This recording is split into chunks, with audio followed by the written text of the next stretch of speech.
अपने में मिलाते, क्या पॉलिटिकल लीडरशिप इसको असेस करने में चूक गई?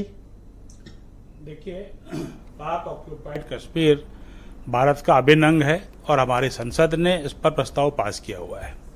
तो यह बात तो निश्चित है कि एक न एक दिन पाक ऑक्युपाइड कश्मीर भारत का अंग बनेगा। बात जहां से बिगड़ी थी कि लोगों ने कहा कि अमेरिकन राष्ट्रपति के दबाव की वजह से समझौता हुआ। आज अमेरिका के राष्ट्रपति का दूसरा बयान आ गया है जिसमें वो ये कहते हैं कि मैंने कोई मध्यस्थता नहीं करी, मैंने दोनों देशों से बात करी थी। और उन्होंने ये भी कहा कि जो पहले उन्होंने कहा था कि हमने ट्रेड की धमकी दी थी कि हम व्यापार नहीं करेंगे, आज उनका बयान आया कि भारत और पाकिस्तान को आपस में व्यापार करना चाहिए। तो दोनों ही बातों से अमेरिकन राष्ट्रपति पीछे हटे हैं। इसके पहले भी डोनाल्ड ट्रंप जी ने जो बयान दिए थे यूरोप में और इसको रशिया और यूक्रेन को लेकर के और हमास और इजराइल को लेकर के, वहाँ पर भी किसी भी देश ने उनकी कोई बात वहाँ पे नहीं मानी है। भारत एक स्वयंभू आत्मनिर्भर देश है, हमारा आत्मसम्मान सबसे पहले है और ये हमारी नीति रही है कि हम बायलैटरल टॉक पे ही विश्वास करते हैं।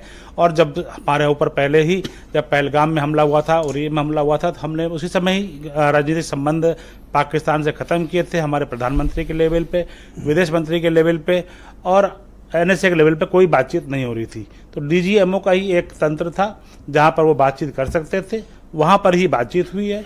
उसी बातचीत के आधार पर युद्ध विराम हुआ है। अब 3 सवाल हैं आपसे। क्या पाकिस्तान के साथ बात करेंगे?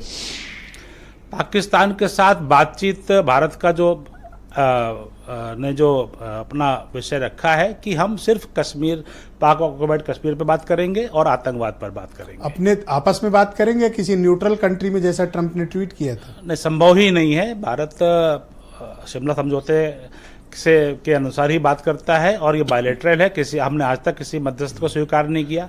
हालांकि कांग्रेस जो है गई थी यूनाइटेड नेशंस जब नेहरू जी थे, लेकिन भारत आज जो है आत्मनिर्भर है और प्रधानमंत्री मोदी जैसा एक जिम्मेदार और मजबूत नेता भारत का नेतृत्व कर रहा है। सवाल ही नहीं उठता कि हम किसी देश को मध्यस्थता। अमेरिका के राजदूत को सम्मन करके नई दिल्ली उनसे अपना विरोध क्यों नहीं दर्ज करा रहा कि आपके राष्ट्रपति किस तरह के बयान दे रहे हैं?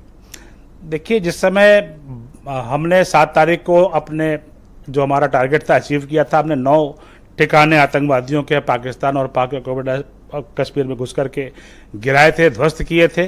और उसके बाद पाकिस्तान ने जो 8 और 9 को जो रिटेलिएट किया था, उसके आधार पे फिर हमने उनके यहाँ नूर बेस और जखोखाबाद एयर बेस और कराची और कई जगहों पे हम लोगों ने हमले किए थे। तो इस बीच में भारत का विदेश मंत्रालय सभी देशों के संपर्क में था, चाहे अमेरिका हो, चाहे अन्य देश हो, चाहे यूरोपियन कंट्रीज हो, चाहे हमारे सार्क के देश हो। से विरोध दर्ज कराना चाहिए। भारत सरकार जो विदेश नीति है उसकी पॉलिसी के अंतर्गत ही अपना काम कर रही है। मुझे लगता है सरकार मजबूत हाथों में है। जो उचित कारण होंगे उन सबको इस्तेमाल कर रही है। सुनील साजन मेरे साथ मौजूद हैं, समाजवादी पार्टी के प्रवक्ता हैं। सुनील